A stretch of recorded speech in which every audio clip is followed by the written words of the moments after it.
मैं अक्सर भूल जाता हूँ कहाँ खामोश रहना था, कहाँ शिकवा न करना था, कहाँ जुमला न कसना था, कहाँ हरगिज न हंसना था, कहाँ न सर उठाना था, कहाँ गुस्सा दबाना था, कहाँ रिश्ता बजाना था, कहाँ पे हार जाना था, कहाँ बस मुस्कुराना था, कहाँ सब भूल जाना था।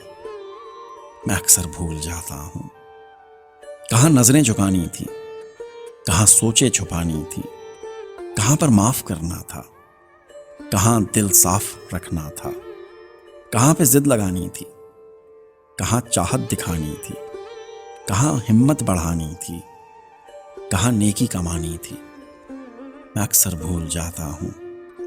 समय जब बीत जाता है मुझे सब याद आता है। हर एक लम्हा, हर एक चेहरा सबक एक दे के जाता है।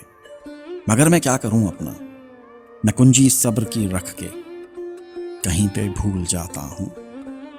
मैं अक्सर भूल जाता हूं, मैं अक्सर भूल जाता हूं।